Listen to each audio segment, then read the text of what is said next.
Welcome to Electrified. It's your host, Dylan Loomis. So, that did not take long. We talked about how Tesla would likely drop videos like this in the coming months after the Optimus dancing video, but it only took a few days. Yet again, sooner than I was expecting. I want to explain the breakthrough that Tesla is talking about with this because the video footage itself may not be that impressive after the dancing. I'll play each clip of the video at regular speed, aka not sped up like in the original video that Tesla released. This way you can get a sense of how fast Optimus is really moving for these tasks. Tesla had some of the clips playing at 1.5x and some others at 2x. But again, the real news here is about what Tesla has unlocked from a training perspective. But first, Milan said one of our goals is to have Optimus learn straight from internet videos of humans doing tasks. Those are often third-person views captured by random cameras. We recently had a significant breakthrough along that journey and can now transfer a big chunk of the learning directly from human videos to the bots. But for now, it's a first-person view. Put another way, just think about somebody wearing a GoPro right on their forehead. This allows us to bootstrap new tasks much faster compared to teleoperated bot data alone, which is heavier operationally. Many new skills are emerging through this process, are called for via natural language, aka voice and text, and are run by a single neural network on the bot, multitasking. The next step is to expand to third-person video transfer, random videos on the internet, think YouTube, so no, Tesla is not there yet, and then push reliability via self-play, reinforcement learning in the real world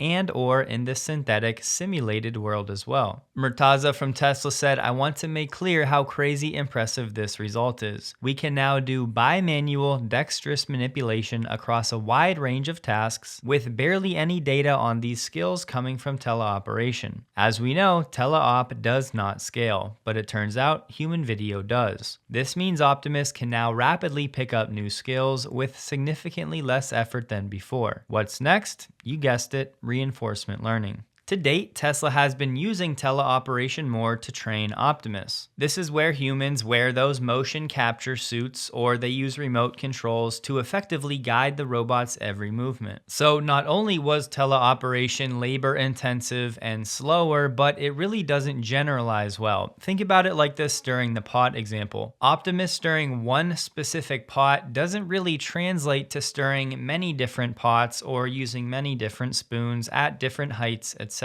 So Optimus learning from these first-person videos is a pretty big step toward a generalized humanoid robot. So Optimus is analyzing these different videos and mapping those actions to its own body, and according to Tesla, this is done with a single neural network, meaning one AI model can learn multiple different tasks. And obviously, collecting these first-person videos is going to be a lot easier and less labor-intensive. Oversimplifying it, but anybody can put a camera on their head and collect a bunch of different clips, and then once you have the clips, you can easily multiply those. Again, teleoperation is a lot more focused on more rigid and very specific data and precise movements. Whereas a neural network that's trained on a wide variety of different first-person videos will have a much better chance of handling different tools and different environments and ultimately different variations of the same task. And Tesla said Optimus was doing this fully autonomously, which just means the neural network is making these real-time decisions and movements without any human input. So I hope it's clear by now what this breakthrough Tesla is talking about really means. From a scalability perspective, the option to have millions of varied videos is far easier than having millions of people teleoperating bots in different actual settings. Now, of course, we have questions like how many tasks can one neural net learn? At what point does the onboard computer run into processing limitations? How long will it take to learn more advanced multi-step tasks? How long does it take to learn one task? Is the natural language recognition powered by Grok? So you get the picture, but for now we just need to rely on the rate of progress and focus on the breakthrough.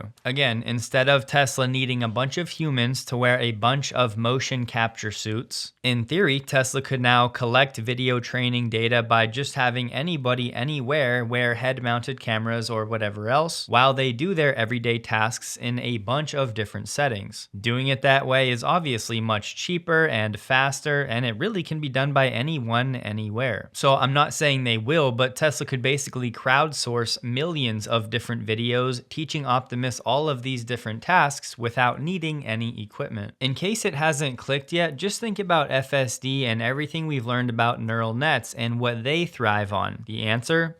Large, diverse data sets with high quality data. Of course, there are more questions on that front, like is Tesla doing any manual labeling with this data? Or is Optimus extracting certain patterns from these videos without needing any extensive manual labeling? And yes, if it wasn't clear, Milan did hint that Tesla can also generate synthetic first-person videos in simulation. Now, I'm not sure how far this thought goes, but basically Optimus can learn to stir smaller pots or larger pots because it's really learning the concept of the task, not just one very specific motion like you would have with teleoperation. And yes, there will be questions like when Optimus was stirring, you can see the pot did actually move, getting closer to falling off the stove. And in an event like that, how would Optimus react? And look, I know I'm getting ahead of myself here, but we all know the future of Tesla, the valuations we all know are possible, really rely on this and FSD. And I really do think this is fascinating stuff that is obviously going to change the world as we know it. So could Tesla already be using a form of end-to-end learning where these raw video pixels and all of that data is being mapped directly to the actions or the outputs of Optimus? Because if that's the case, and Optimus has already bypassed things like object detection or planning the different paths, that really would allow the neural net to learn a bunch of different tasks incredibly quickly. But not only that, Optimus would likely also be far more adaptable. And don't forget, other things like Optimus doing this in real time effectively requires very efficient inference compute on board Optimus. And in case you forgot, not all companies have a frontier type chip when it comes to inference. But as we know, Tesla does. So I could ramble on for a while, but I'll wrap it up here. Tesla clearly has 3 core ingredients to make Optimus work. Number 1 is vision, using computer vision to interpret these videos. 2, Optimus is being powered by something to understand natural language, and to some degree it has the ability to process that language and to understand the context. And 3rd, Tesla has everything on the robotics or the hardware front, the actuators and everything else designed in-house to actually execute these actions. I'm obviously not an engineer, but I don't think it takes one to understand why this Tesla breakthrough is so meaningful. This really should be a significant unlock in training speed and a big step toward training with those third-person videos. Think YouTube. Tesla's also so uniquely positioned to bring this to market, nearly entirely vertically integrated, so Tesla can iterate faster and keep the cost of goods sold down and the margins up. But yeah, it's pretty obvious right now the Tesla AI teams are cooking, and Elon is pretty fired up to drive things even further at Tesla, as I'm sure he wants to prove all of the haters and doubters wrong now more than ever. So yesterday we had Elon roasting the Wall Street Journal, Business Insider, and I'm sure he could have had an entire segment just on this.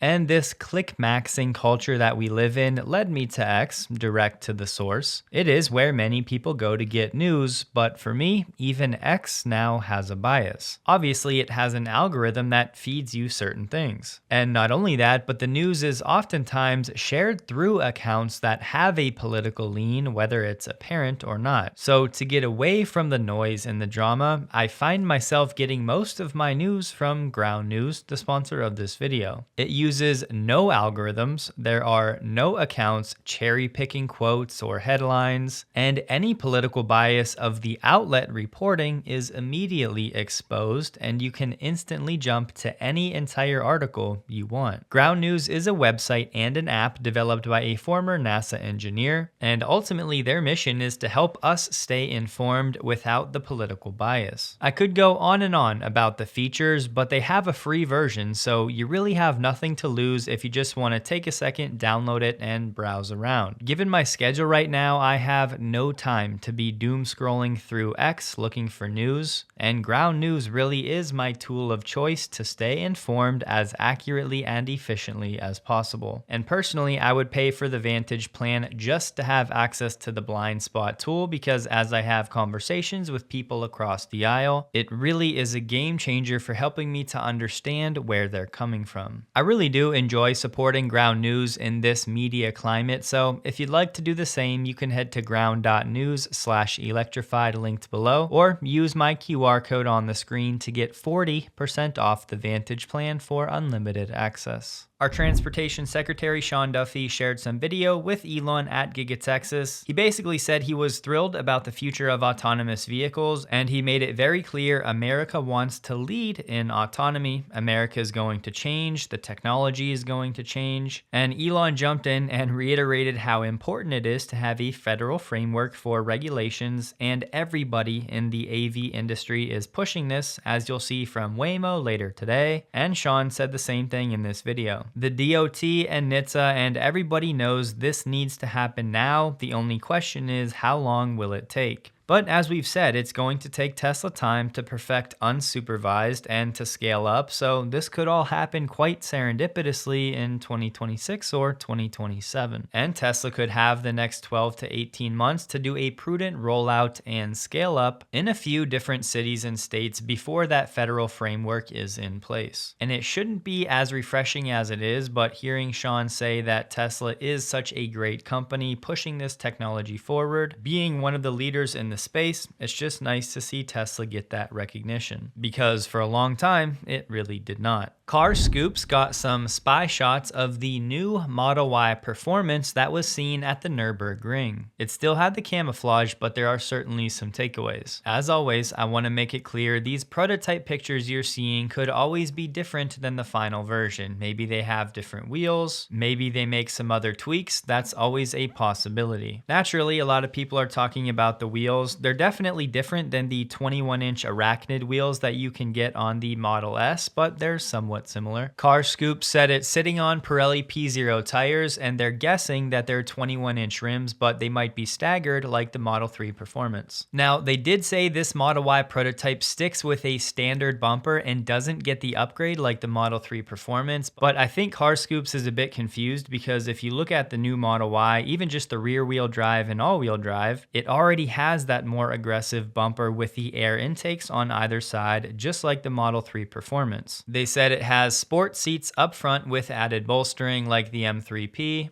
And overall, the car will sit lower. You can definitely see the red brake calipers. And given the M3P does 0 to 60 in 2.9 seconds, maybe the Model Y can do it in around 3.2 to 3.3 seconds, which would be faster than the outgoing variant, which was 3.5. We still don't have an official launch date for this variant, but given it's at the Nürburgring, I would guess maybe sometime in Q3. And guess what else was spotted at the Nürburgring? A refreshed, possibly Model S Plaid. It has the front bumper camera, a new front bumper altogether with a splitter. There's a new rear bumper with a prominent diffuser and new wheels, which I'm guessing they'll keep at 21 inches. Now, if you ask me, strictly from an exterior perspective, because that's all we have here, this really isn't as much of a change as I would be hoping for, and it kind of confirms some of my concerns that Tesla knows these aren't going to be high volume vehicles or a significant part of the business, so maybe they don't spend as much time on this refresh. The optimist in me is still holding out hope that a lot of the advancements and the technology is on the inside. Maybe AI 5, maybe steer-by-wire, maybe 48 volts, maybe a new battery pack with a better charging curve. And I know Tesla said they plan to refresh the S and X later this year. They said that earlier this year, but I would not expect to see these vehicles until Q1 next year. So look, the last things I would add, we are super early here. Tesla could change a lot more about this car between now and then. This car is clearly minimally camouflaged, so perhaps Tesla's trying out new parts one by one to assess the impact. There are people out there saying it's just a current Model S with camouflage to throw you off, but as far as I can tell, it's actually different. If you look at the diffuser on the back, It's certainly different than the current Model S, as it is a lot more pronounced. But yes, I agree, it would be a problem if people are struggling to tell the difference. So we have a decent amount of time to go before Tesla refreshes these vehicles. Let's see what they come up with. What we're looking at here is likely not the final version of the refreshed Model S. I think the big news in the past few days, and especially today with your interview on CNBC, the Qatar Investment Conference, is he's going all in on Tesla now, on Optimus, and also on XAI, on Grok. He's back to his basic companies as opposed to this 6-month detour with Doge. And I think that you're seeing a major push all around autonomy, whether it's a robot, whether it's the artificial intelligence being trained. So I think the big news is he's back to being focused on his basics. I did want to touch on this Axios survey that was showing Tesla and SpaceX with a significant decrease in their reputation scores over the past 2 years. In fairness, both Tesla and SpaceX were in the excellent range for a long time in the late 20-teens. But starting around 2023, the results of this survey have been on a nosedive. This year, Tesla ranks poor and SpaceX is fair. But before I go any further, I'm always most interested in the methodology and understanding the numbers, because as I always say, it would be so easy to manipulate these surveys if you really wanted to. You can make them say whatever you want. You may have seen in the headline, the survey is talking about surveying over 16,000 Americans from a nationally representative sample. But you have to go to the fine print to find this. Each company score is comprised of a statistically significant sample size of 325 respondents, weighted to be representative of the US adult public on key demographics, meaning Tesla's score may only be coming from 325 different people. So look, you can call that statistically significant if you want, but at the end of the day, that's a very small sample size. But for whatever it's worth to you, they're saying Tesla placed dead last in character while placing near the bottom in areas like ethics and citizenship. Here's all I have to say about the matter. Something else may have changed over the past 2 years, not just Elon's political endeavors. Listen to what the CEO of Axios had to say last year. And remember, this is an Axios Harris poll. Elon Musk sits on Twitter every day, or X today, saying like, we are the media, you are the media. My message to Elon Musk is bullshit. You're not the media. You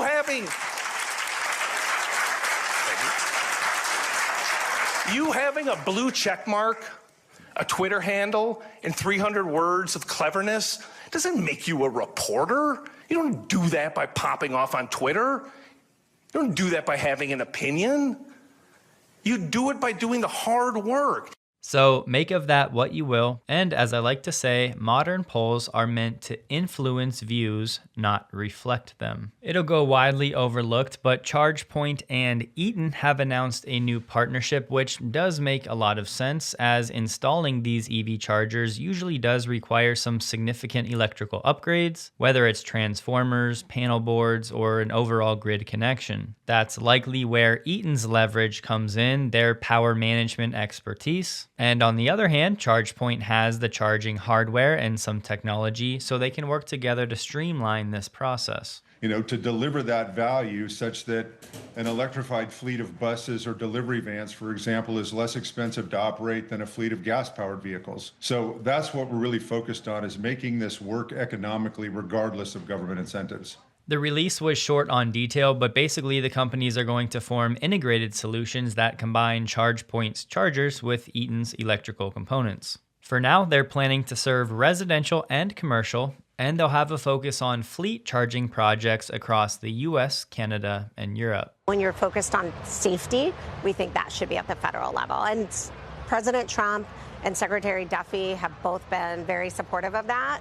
I think there's a recognition right now, given how dynamic this space is, that now's the time to sort of make U.S. innovation a global leader in the autonomous vehicle space. Like I said, she's optimistic that could be done in the next 3-4 years. Again, hopefully it's much sooner than that. Is there ever a possibility that we see it spun out of Alphabet? You know, I asked her that exactly. I said, you know, could you operate, because it does feel like Waymo is underappreciated in this whole Alphabet conglomeration.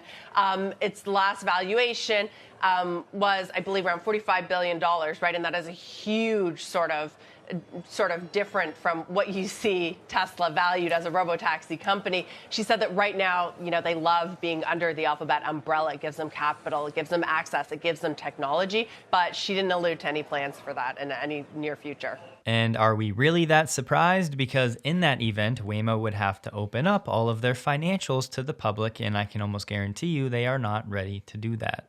As Joe Tetmeyer shared, even more Transformers are now arriving at Giga Texas. All I know is I'm quite excited to hear more about Cortex 2. Look, I mean, Waymo are $230,000 cars, and they're essentially in 4 cities. I mean, obviously they'll expand, but I believe Tesla is gonna go past Waymo 100 miles an hour in the left lane in the next year. In other words, I believe Tesla, from a market share perspective, given scale and scope and what they could do across the U.S., I think Waymo will be a rounding error relative to what Tesla could do on autonomous. Clearly, Waymo's had to leader.